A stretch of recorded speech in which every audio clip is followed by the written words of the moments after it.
Um, Dear God, thank you for one, God, just thank you for bringing us together, Lord. Thank you for 10 years of doing this work. Thank you for choosing us. Thank you for using us. We are so honored and so grateful to be able to do the work of Butterfly Dreams. We're so grateful to be able to carry Kim's legacy on in this way. Kim, thank you, girl. Thank you for being with us. Thank you for letting your spirit shine over us, and for being with us in every program, every conversation. We feel you. We know you're here, and we love you so much. Amen. Ashe. So, we're here 10 years of doing Butterfly Dreams. I still remember, actually, there are two like founding stories that I think about. One is our vision party that we had with all the family, and we came together and we were visioning what Butterfly Dreams could be. And then another memory I have is when I was in grad school at NYU and I was with two of my friends, Gianna and Deshauna. We're just in the student center thinking of stuff. And like, I remember us coming up with the name and then being like, oh, it's going to be Dreams with a Z. Cause I felt like that was so Kim's personality. And so now we're 10 years later. And I want to it's been a journey full of ups and downs. And so I think, because we've all seen different parts of the journey, I wanted to start with us reflecting on the lessons that we've learned. So we've created this, in many ways, family-centered and community-centered organization that has done a lot of good work. And I guess if we can just reflect a little bit, what have we learned through this journey in this first 10 years? I think that for me, when I first founded Butterfly Dreams, we had the vision party, and so people contributed to the vision. But I think the first few years was very much like, this is Joy's thing, okay, it's your organization or whatever your vision is. And in some ways, I think that as a founder, I don't know what year it was, but I really wanted to be intentional about us moving to a place where it felt like, okay, it's not just Joy's vision or Joy's organization, but it's our vision and our organization. And I think one of the lessons I learned is that to do that, I had to give up a lot of things. And that was hard, right? Having to, and what I mean by give up a lot of things, I feel like I had to let go and trust other people with different parts of the process. And I think often about that African proverb that's like, if you want to go fast, go alone. If you want to go far, go together. And I think that that has been such a lesson is because it does take more time to do things together.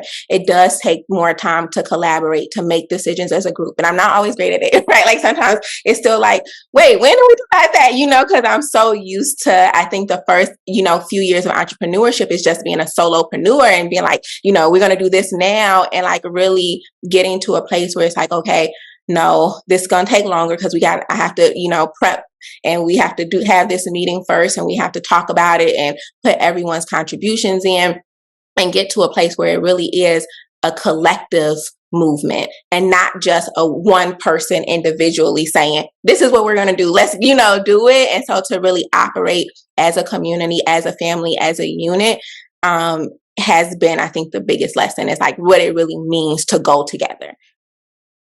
I think what I've learned, that was good. I agree. And I definitely have seen you grow in that way. And I think my biggest lesson learned has actually been watching you as a leader. I think one of the things I've learned from your leadership style is, you're probably the first person I heard say a youth led movement or youth led model. And so you as a leader saying that we're going to center the girls that we serve and center their voices as a part of our model. I felt like that's helped me as a leader to make sure I'm centering the voices of the people that I'm serving. I think how you open up meetings, it's just very even though I know you have an objective and a piece that you're trying to hit, but the humanity and the empathy of you saying checking in with people or having thoughtful ways where we can be in different locations. I'm in Indiana, you're in Boston, Mario is in Atlanta, but all of us are able to kind of connect on a human level and then serve and lead together. I think watching your confidence and in turn seeing that same confidence grow in the young people that we're serving. So I think my biggest lessons have really been from watching you take something that, yes, like was just an idea and really build a movement and organization. And then the beauty of that is seeing other people see themselves in that vision. So like when we're telling the story, or when we're trying to get partnerships, or when we're, making a pitch, other people hear the vision and story, because there's so much humanity and empathy and love in the model, that they see themselves, or they see a girl in their family. And to me, that has been like such an amazing thing to witness, and I'm so proud of you as your sister. But it's also just such an excellent model of leadership. Yeah, I think very similar to see all of us as a collective leadership team. We don't step back and think about the dynamics of the space of three generations working in this organization. And I think that is it's just so beautiful to see. And one of my favorite memories of my mom is the video that you had us do. I think it was for iPhone Women. And she was like, I'm supporting this organization because it's my granddaughter. And the pride that came through on that piece of that video was just, I think that was a collective. I think Tiffany kind of dodged them, but it was just a representation of how the family has gotten behind the organization being in these multiple locations. And if there's something, the other one that is really stands out right now is one of the memories of the call, the first crowdfunding we were on, and everybody was like butterfly dreams. They would, regardless of where they were, because I think it was around December, it was like around the holidays, so people were out in the street, but they wanted to be on the line to support you. And I feel that they never lose fact that is you. They're proud of you as your leadership, and I think how you have engaged folks, but also the memory of Kim has been in the center of this, even as we have evolved. And the lesson, I think the biggest lesson for me is that there is healing in helping others. And so being able that this started, I don't know that I ever envisioned it being more than a storybook in terms of when we did the visioning party, but the healing just happens in so many different spaces. And I think I'm very grateful for how you've intentionally made sure that was a part. Her legacy, the healing, and the helping all kind of came together. I think that what I learned from the company and from Joy is how to be a good leader and how to see the confidence I need to be a good leader in myself, but also see leaders in other girls. And I think I see that by how you always put people first. I think that's one of the best things a leader can do, because then your company or your business grows authentically. So I feel like it's shown me that even if you do get big, no matter how big you get, you still always find time to be there for the girls in your company, whether you're on Zooms or whether you're holding book bag giveaways. I think people have always been the center of it, and showing that love and care you have for other people has always shined through. So I think I've learned how to implement that into what I do as well. I love that. I do a lot of what y'all said, Kayla, like the human centered piece, and Tiffany, what you're saying, like about like the youth led and youth centered, and mommy, like your points about just like the family orientation around like that pride are all things that resonate with me. I guess also I'm thinking, if let's say like someone wanted to build an organization like Butterfly Dreams, because people do come to, we often hear from people like, oh, this is something I want to do with my family, or this is something even outside of family that I want to do on my own for my community. What I guess would you all, I don't know, what would you tell them in terms of like first steps, like, first steps to take? I think for me, it's probably to get a team together, a small team that you trust, and to start to envision, um, like what it could be. But I think that one of the things about Butterfly Dreams is that we kind of had this tight unit starting out.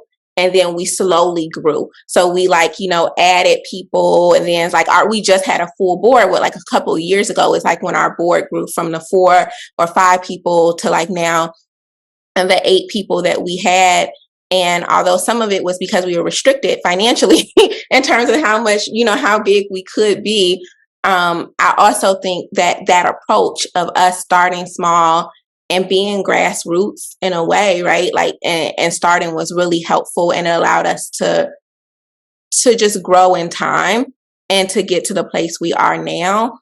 But I'm interested. Do y'all I want to start a nonprofit similar to Butterfly Dreams or different from Butterfly Dreams. What should I do? I think it's helped um, from your background and Tiffany's and mine. I think it has helped using just some basic principles of what problem are you trying to solve or what good are you trying to deliver. And I think being intentional about like your mission, and it doesn't have to be complex, but to add on to, I agree with you, starting small, but getting started, right? But understanding your mission, because I think when things get complicated or you're looking for a direction, you can always go back to why did I start the organization? So being clear, spending the time that it takes to understand why you're doing it is just as important as doing it. And then not being afraid. Sometimes you just have to say yes. There are a lot of things that you all have came up with. I just had to say yes. Because I didn't know, I didn't want to be the blocker. I didn't want to, but I'm in the back of my mind, like, so sometimes you just need to say yes. That's funny because I think the other thing I would just add to that is I do think that our team has a balance of I won't say optimists and pessimists, but I would say logical thinkers and big picture, because I know that Tiffany is going to be down for what, she'll yes, that's big. And sometimes she will have but it's it's always yes, we can do it. Right. Big picture. And whereas I feel you, Mike, Mario, and I'm thinking about our early team, right? It's always gonna ask about the numbers and push us on things like that. I just feel there is, and I think that Kayla is always even though she said that human-centered thing, she learned that. I think Kayla is naturally a human-centered person. At least I feel she, and I don't know if that's the big sister role or what, but I feel when we're working together, her response always brings in a voice that we didn't think about until she voices it in. So I think we have that good balance, and we've all had to learn when to hold our tongue and when to be okay, this is my area of expertise. Let me, chime in here and speak up. I think one lesson that I've learned that has been very important is not to fear failure, fail fast, fail often, because at the end of the day, your failure is growth. And I think a lot of people tend to let failure stop them from actually doing what they want to do because they're scared that it's going to fail and then that you're not going to make it. So I think what you said, having a team of people you trust really helps, because then you have people to reel you back in and say, even if you do fail, we're going to be here for you. So I think that's important. And then I think it's also important to, once you dream about something, you write it all down, you have a plan, it's bigger than you can imagine in your head. You actually have to put your feet to the pavement. Something we're working on now, me and Isis, we can sit there all day and come up with tons of ideas and dreams and just how we want to make something grow. But at the end of the day, you won't be able to make anything grow unless you actually put in the work and start working and, start that fire. You start that fire and you get to it. Because a dream is great, but it'll stay a dream unless you put in the work. I think that is so important, that people underestimate the amount of work. I mean, I'm proud of you all three of you all, but the one thing that I incredibly know is that you all are hard workers. You work sun up to sundown in anything that you put in your push for excellence. It just comes through. You're perfectionist, but not perfectionist in a way of getting in the way of progress. You all just are hard workers. And that's what it takes, not only the saying yes, but that grit of really trying to push through. And I think that that's something that's very evident in the 10 years and what we've been able to accomplish. I agree with everything you all said. I agree that you have to, um, I think it does take grit. I think it does take dreams. I think it does take having a good team.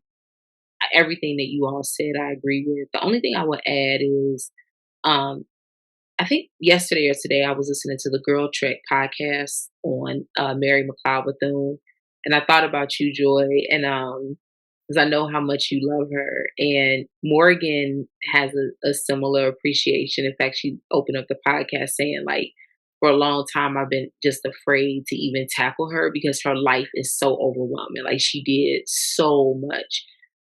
But the story that like really sticks out, there are so many things she accomplished, but what really sticks out is like her starting a school and like her taking like the crates and like building desks from crates, or like taking elderberry ink and like using the ink to write on with wood sticks, and like, having her students sell soul food to make money and then like use that to build their school. And now you look at it and it's still an institution like hundreds of years later.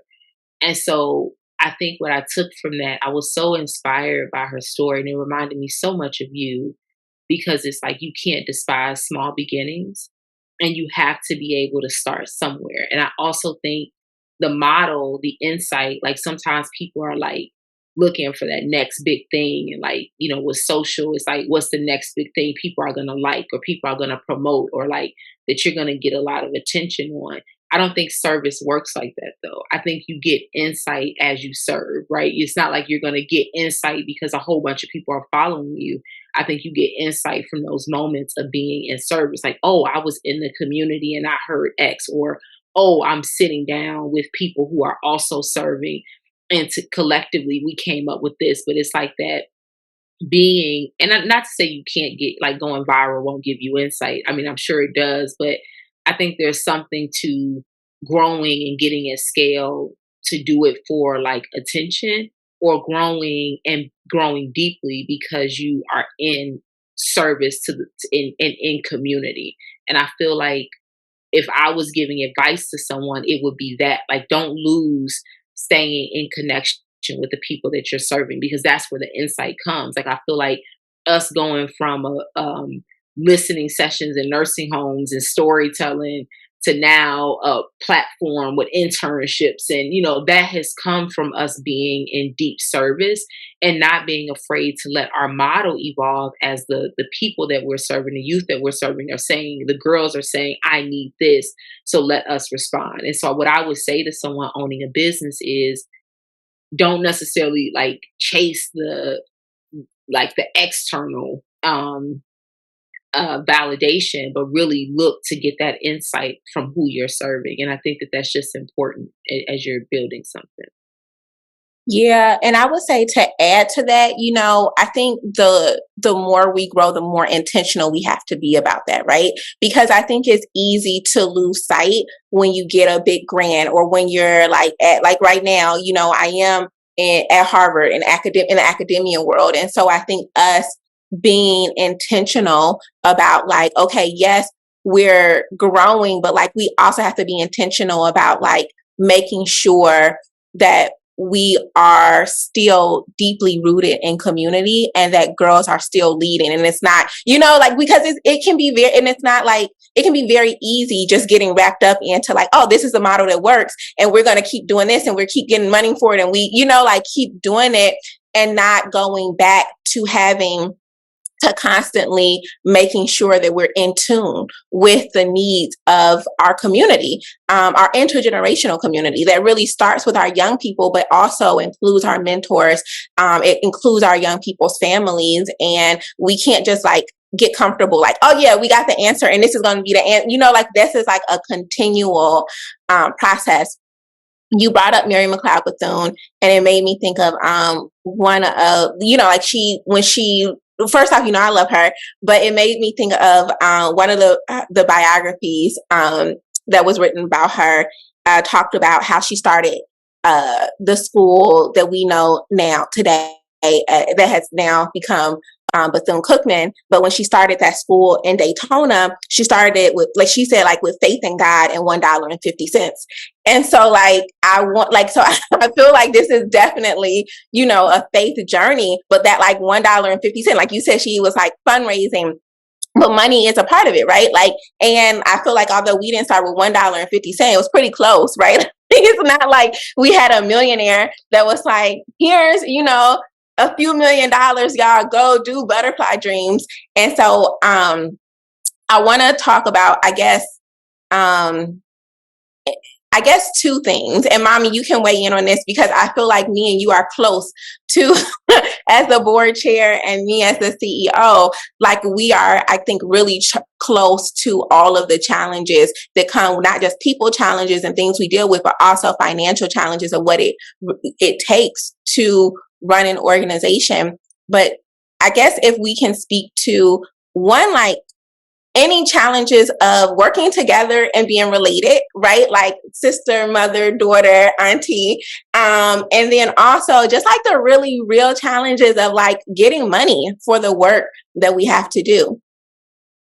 Yeah, I think we talked about this one time at a board meeting. I think just being very strong women and coming from a legacy of strong women that really have independent thoughts. And so one of the things that I've learned early on, that the relationship, because I work with both of you all professionally, and the relationship we have as mother and daughter, checks out the window when we are in the org structure. You're still the CEO, and I respect that, and I say that jokingly, but I respect that. And in any meeting that I have, I'm very reflective that I'm working on your behalf. Even as the board chair, that I'm representing you. I'm proud of you, of course, as a mom in every situation. But I think that one of the things, I learned so much. I mean, you've given new language that I don't know that I would have gotten in the line of work that I do. But it has also, the other thing that's been really just a little tangent is just how magnificent the work that we do professionally blends in and out of what we're able to do with Butterfly Dreamz. And I would be remiss to think about that now with Kayla. This is a fourth generation coming into service, starting with Grandma Cooper and working in the Illinois with mental health. And so, that, I don't know, you can say it's by divine order. You can call it just the journey that has been on the path, but it is just amazing. So that relationship, yeah, sometimes it is challenging because as a mom, I want to make sure that you're always well, whether that is, physically, financially. And sometimes I'm looking at the decisions when you came back and told me you wanted to be a social entrepreneur and was working and had a good job. I'm like, what does this mean? A social entrepreneur, you need to take care of yourself, being independent. But I also think that it's humbling, when you're in social service, and I appreciate a lot of the training that we have been afforded through some of our partners to learn how to ask for money and giving people the opportunity to pull them in on the journey with you to be able to support, because that's a part of a nonprofit, right? It's not the will of just the CEO, but it's the good that you're trying to provide to the community. And so I had to learn how to create that space to have others, whether it's corporations or individuals, give their time, talent, and treasure.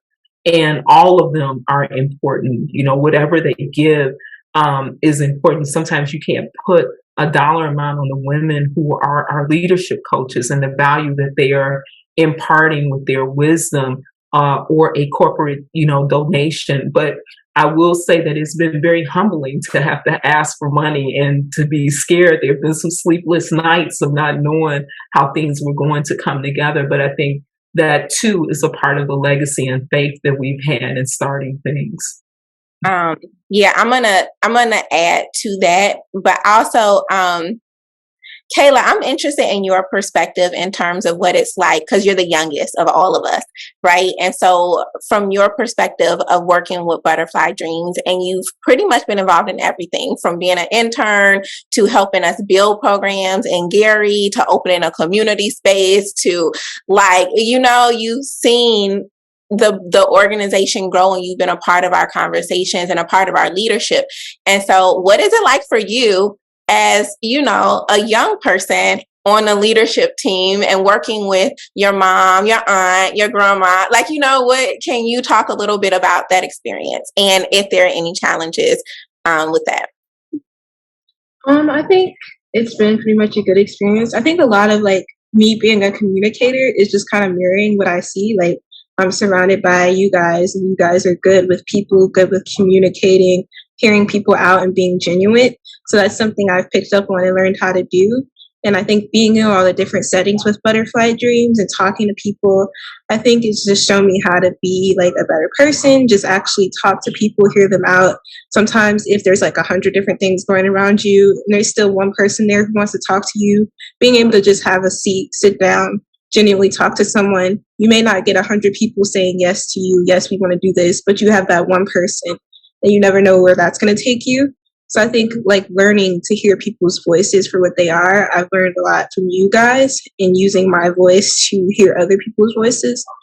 And so I think I think my communicating skills are definitely been passed down, maybe not genetically, but like through sight and through like the love you guys show me and how to communicate. So I think, when I'm with you guys, being able to freely talk and express myself and have meaningful conversations that most people my age may not be able to have yet because they haven't been shown how to.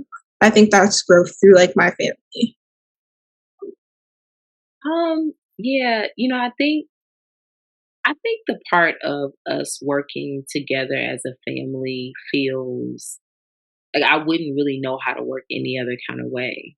I feel like my first job is at the restaurant with granddaddy or, spending summers helping him rehab houses or, like even before like my permanent job at Blue Cross, I interned at Blue Cross. And so it's always felt like I've seen our family operate, to mommy's point, in service to others, but then also monetizing that. And so I think that there's been like, seeing granddaddy operate as an entrepreneur, seeing Lamar, our uncles, like it's just that entrepreneurial spirit has been in our family for literally generations. And I think that um, it feels very organic and feels very natural, like to lead and to love and to serve in that way. And it feels like that's how we've been conditioned and been raised. And so that does not feel, it would almost feel like it would be crazy to me if you were leading an organization and like you didn't have our family support. Like that would just feel like, what are we doing? So I think that to me feels very authentic. I think to mommy's point, I do respect you as the leader, and I think that there is a deference that has to come with that. And even though I know that there's a perspective that I may share as your big sister, or a perspective that I may take because I want to protect you, at the end of the day, I trust your business instincts impeccably. I trust your insight. I trust when you say, hey, we really need to focus here. Like the other day when we were talking about our 10-year, and you're like, look, we only have this amount of time, this amount of people, we have to think strategically on like how to use that. And even though I didn't agree because I wanted to do it all, I have to trust you as a leader and defer to you in that way.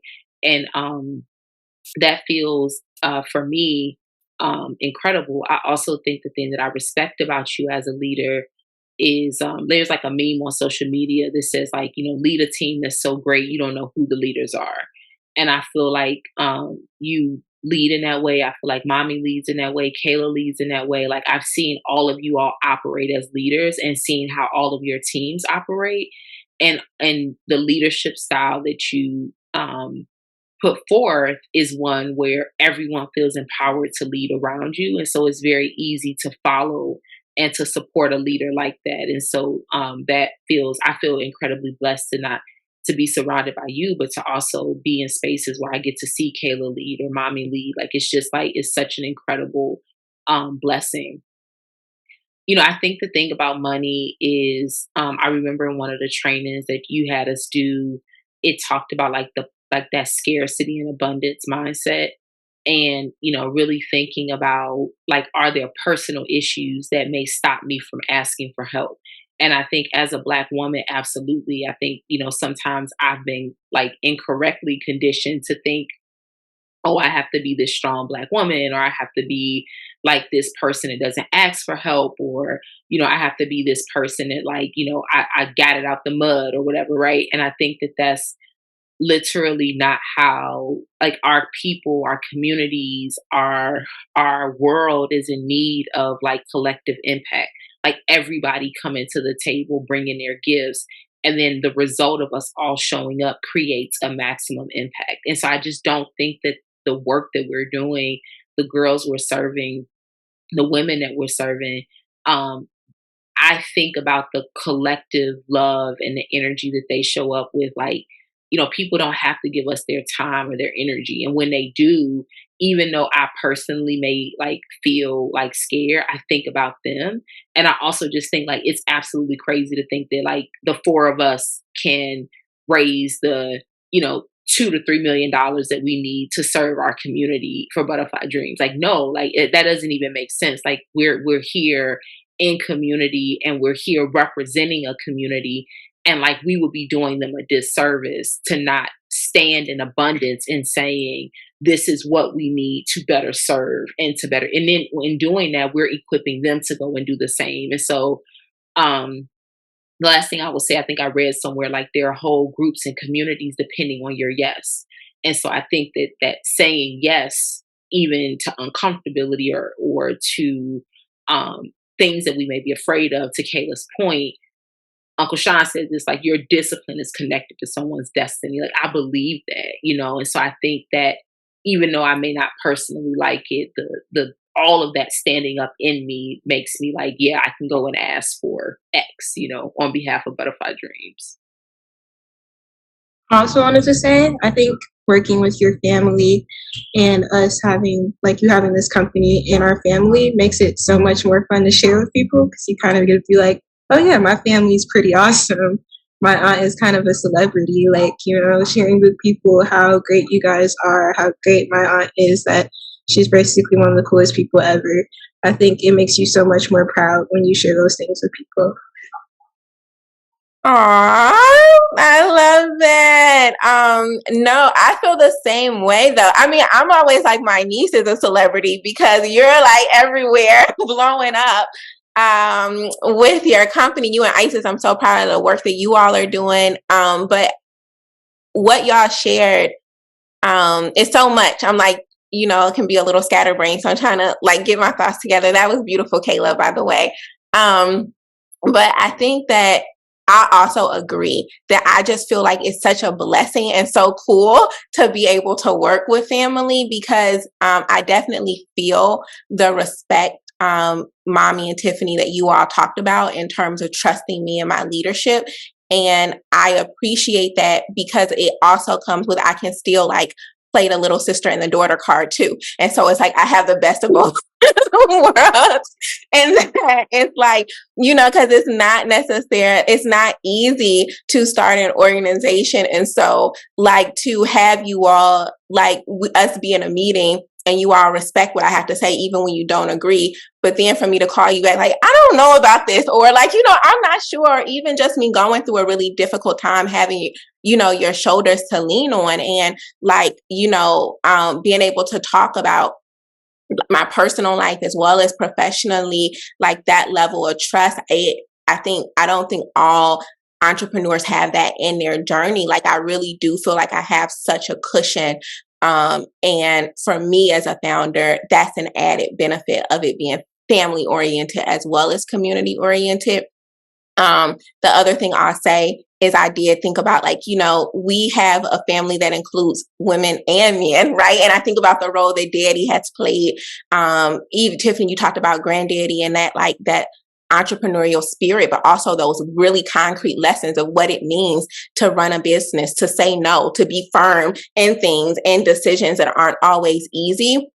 And I think about the way that for us, Black men have, even Mike, right? Like, have supported us and also have been in the background while we stood up front and carried Butterfly Dreams on, but have been that support, whether it was helping out in an event, sharing a post, emotional support. And so I'm so grateful for the family that's out front that people see, but then also men and women in our family who are in the background supporting us in the work that we do.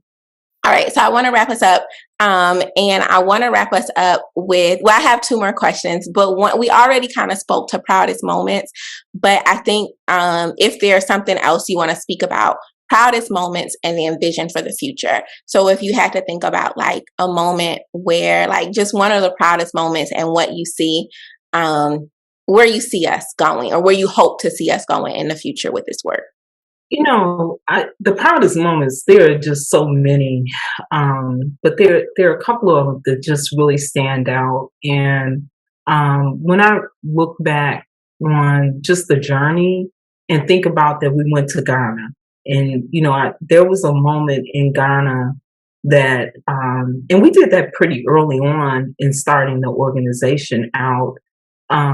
Just the outreach of where you don't know where the tentacles of your work is going to go. And so having that opportunity, again, saying yes and being able to go and work with those girls in Ghana, that was life changing for me. And I think even tying back to the asking when we're, trying to do fundraising, I realized that the fundraising is beyond Heather. So it's like I have to come out of myself, because I'm not asking for me. I'm asking for some girl that I don't even know, or the impact. And I realized I had to learn that as a part of the journey. And then the other thing that is just so proud of is being able to recover grandma's house. And make that a part of the Butterfly Dream story, being very intentional about that and doing it in a way where, the journey of loss, this organization started on the journey of loss of Kim. And I wish that Kim was all that we've lost, but we've lost so many others along the path. And especially through 2020 with the loss of Grandma Drea and Darnell. And so I think that being able to, when I'm in that space, again, I feel like it's a hug, it's a sense of place of healing, but it's really something that I cherish by knowing that this is a space that we can come and we can, it may be some pain or memories or things that you're bringing in, but everybody seems to leave out laughing and feeling that love that is surrounded there. So those are my two proudest moments. For me, I think one of my proudest moments were the event we just did recently with the girls, where we had got to go to speak to all the people. Because, like, after taking the class, I learned a lot, but I especially learned that, like, that's not information people generally know, which kind of shocked me, because I'm like, oh, like, I'm talking to my teacher and I'm like relaying to her what I learned, and she's like asking me questions and I'm like, oh, you don't already know that information. So when you get the chance to go talk to people like that and let them hear your voice, I think it's so powerful, because I think the girls who were in the group were all, like, kind, some of them shy, but really nice girls who are all smart and outspoken. And I think when they got the chance to show their voices to those people and tell them information they hadn't heard, that was really powerful. And I think when given the chance, that can be something that can cause change. So I think it's something I would like to see more of, because I like doing it myself. I like talking to people, I like connecting with people. I like helping shed a light on something they didn't know about. So that was probably one of my proudest. Also, I really like the backpack giveaways. Those are probably my favorite because we get to see all those happy people, and I love helping people, so I really enjoy those too. And it's like really hard for me to pin down proudest moments. I think a lot of them center around like first Amex and like just seeing your joy at like your first like corporate sponsor and like having that video and just being able to have someone see you at that level. That was like really a proud moment. I think all of the Blue Cross engagement, like because it's been so such a beautiful collaboration of like you and mommy, and so like sometimes being on calls and seeing y'all like tag team, but there have been so many things that have been great, like the ABC video from Chicago, or us being able to do the internship at Blue Door, or the leadership coaches. Like yesterday, we were doing a tour, and like mommy was like, "That's Tammy. She's one of our leadership coaches." Or like seeing butterflies and like Michelle like ordering stuff for us, like for pro. It's just like seeing like it's beautiful being able to go to work, or like Sherry or Peggy, like, just these black women who have just like, said, and not just all black women too. Like we've had people that have like just like yesterday we got a call from, like one of my friends, Nancy, and she's like, I ordered book bags, or like Sharon, you know what I mean? Just like people, Lauren, like her team saying like, oh yeah, we got you. Like we're gonna be able to do like a whole giveaway and like do a whole auction. And I mean, just to be able to like professionally work in a space where people see your heart and like see the impact, like that to me is just like those are so many proud moments there. And I think it speaks to both you and mommy's and just integrity and vision. And then I think like the third proudest moment, so Amex, just everything at Blue Cross. And then I think like last year, I definitely had a moment like when the girl stepped off the bus in front of grandma's house, like, oh, this is for real. Like, like just, it was something about that big charter bus being on 25th. Like, this is a real organization. And like, it felt so tangible. Like, cause so many of the things we're doing are, we're virtual and we're in person. And so, for us all to be together when that bus pulled up, I just had such a moment of like just seeing like grandma would be like tickled and Kim tickled, like this is this big old bus, So I just, those moments like really stick out as proud for me. Y'all all said like my favorite things, like everything. I just, I'm filled with so much gratitude. Always, like, it's not lost in me that people trust us, trust me, trust all of us, with their money, with their time, to like mommy's point, with their, their time, their treasure, their talents, that people are willing to volunteer, to serve on our board, to mentor our girls, to raise money for us, to entrust their young people with us. Like, like it's just, it's like it literally every day. I'm kind of like blown away that, of what we're able to do. And I'm filled with so much gratitude. I think that proudest moments for me are often like those small moments when I see that a young person sees themselves as a leader. And they're starting to show up differently. They are speaking in spaces where before they interacted with Butterfly Dreamz, they may have remained quiet, where they are, talking about their achievements. With humility, but also like as little bosses, like I did that, like with confidence.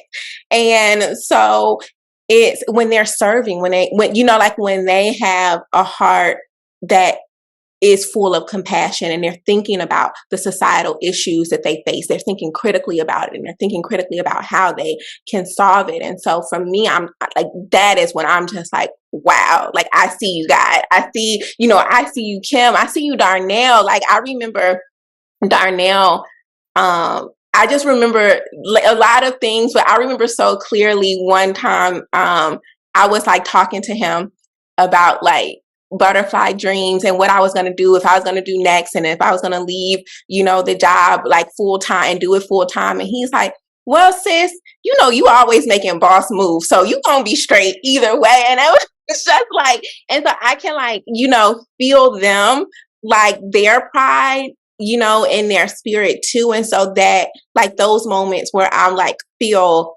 our angels and our ancestors being like, good job. Well, like, well done. I feel like that makes me very proud too. And I'll also say, I will echo grandma's house.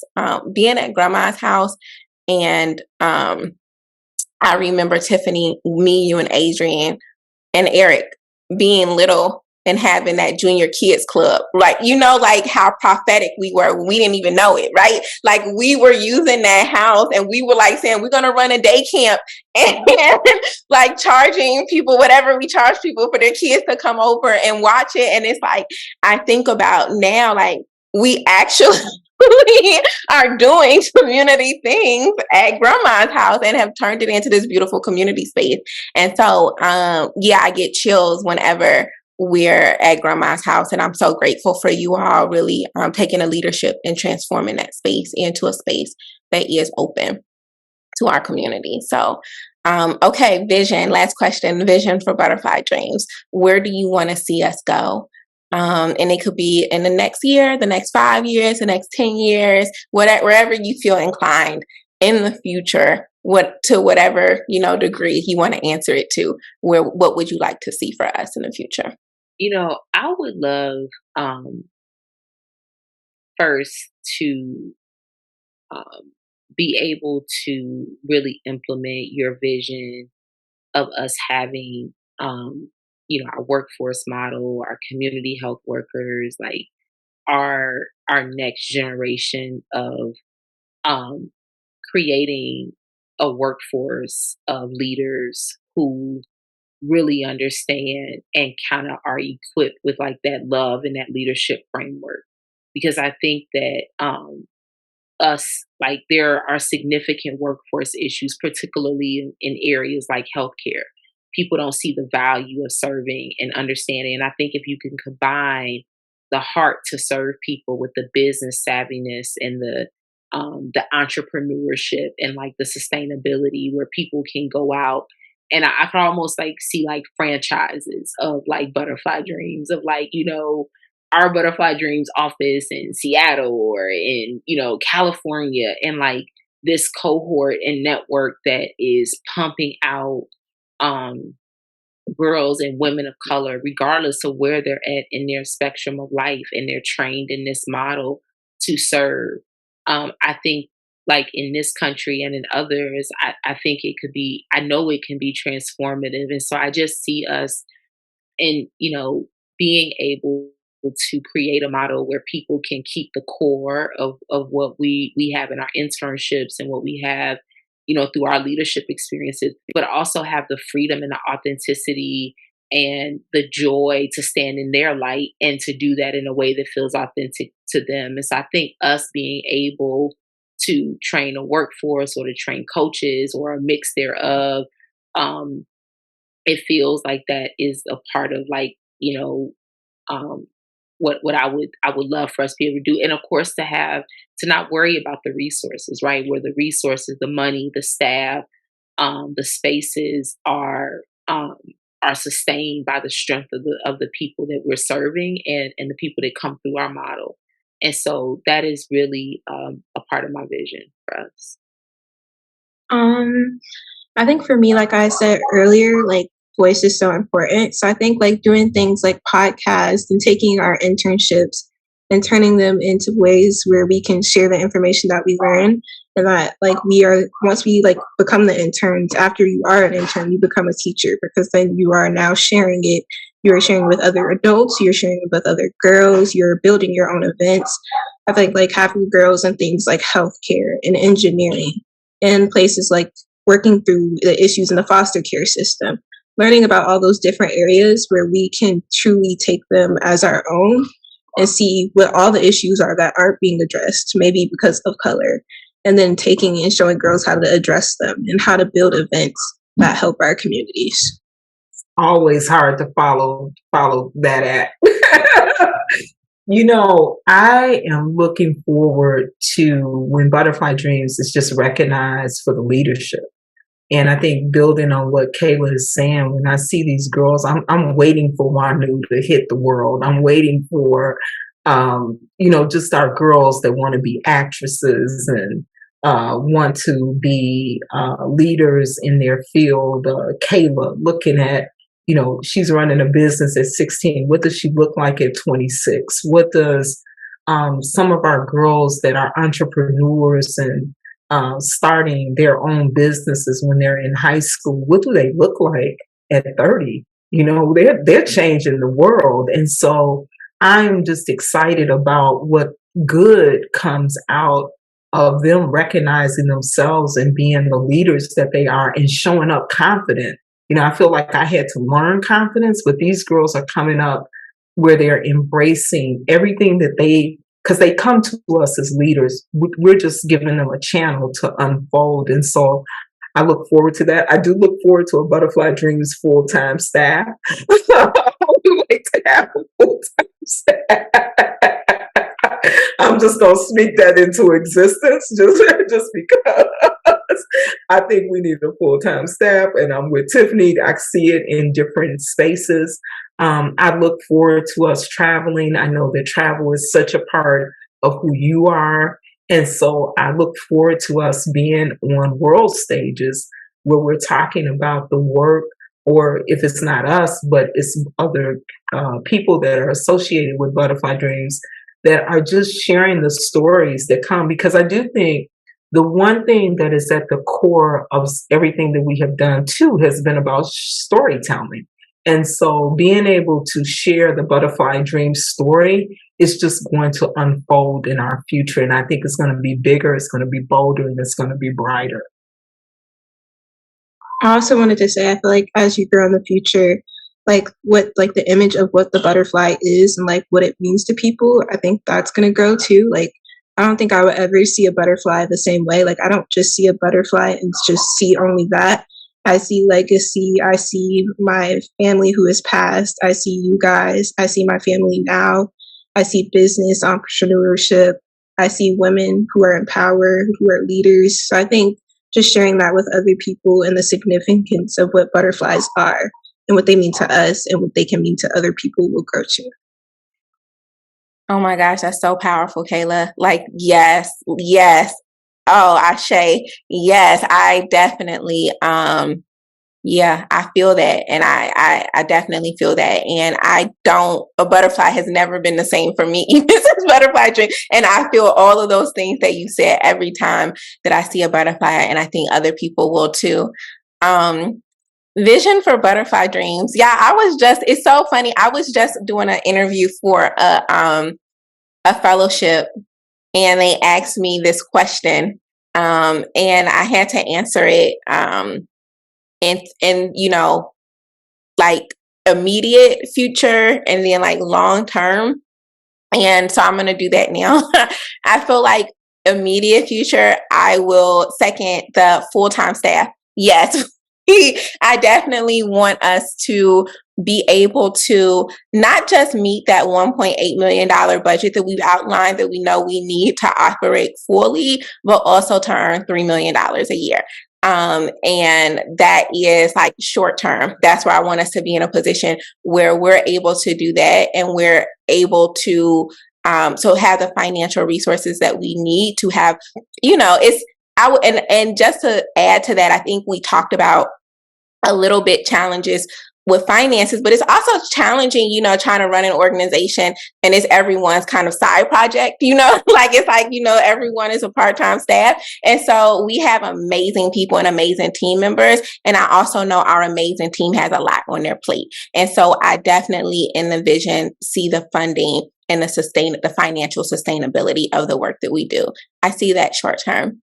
Long term, I see us as being anchors in the community where we serve. So in Gary, Indiana, in Newark, New Jersey, I see us being anchor community-based, and not just community-based organization, but I see us being a community-based think tank, meaning that we're not just doing the work of like cultivating young leaders who, yes, are going to go out and be, justice-centered leaders in whatever their field, whether it's law, whether it's they're leading faith-based organizations, whether they are in performing arts or whatever. Yet I do see that us having this leadership pipeline. I also see us being thought leaders. I see us doing meaningful research, changing the face of research, even like, saying this is what matters. And in that research, it's informing the way that education works, the way that people think about educating our young people, the way people think about designing work environments for our young people. And so I see us influencing policy, influencing research, and also traveling too. I definitely want us to have some retreats. Like I definitely want these like domestic and international retreats, and us take the girls like and our young women places. So yeah, I guess I see all of that. I also part of being in school and doing a doctoral program or getting to the doctoral program is I really see Butterfly Dreamz, in addition to being anchors in Gary, Indiana, and Newark, New Jersey, and working with other community-based organizations and community colleges in those areas. I also see us being attached to an HBCU. And that's the thing I feel like, I think we've talked about this a little bit, but I see that like when I think about Dr. Joy, and like Butterfly Dreamz and the work growing, not just our practice, but also our research, I see us being anchored also in a historically Black college and university. I don't know which one, Howard, Bennett, I don't know, but I definitely see that in our path. Say it again. I gotta throw in Chicago. Wait, what did you say, Mommy? She said Chicago State. She got to throw in Chicago State. Oh, okay. Yes. Okay. Yeah. So I'm open, but I definitely see that. I feel like I want that for us in our future too. Okay. So y'all, thank you. Thank you for doing this conversation, but also just thank you for being on this journey. Like, ride or die, like team, like this is, I know it's not always easy. We have late meetings. We just, like we do, y'all always just show up and show out. And so thank you, thank you, thank you. Any final words before we wrap up? No, just thank you, Joy. It's easy to follow your vision and your commitment. And so thank you. You've put this organization on your back and in your heart, and you and Mommy particularly have made so many sacrifices. And I hope you see it in the fruit of the work. And like, it wasn't 10 years like, ooh, we've been just sitting here with my feet up. It's been 10 years of really being scrappy and like trying to figure out, a lot of different pieces. And thank you, Kayla, too, because I know sometimes you probably don't feel like doing all the things that we need, but it really is a labor of love. And so I have a lot of gratitude too for how all of you show up. And I hope we have the first of many 10-year celebrations, All right, y'all. Thank you. I'm going to stop the recording. Bye. Bye.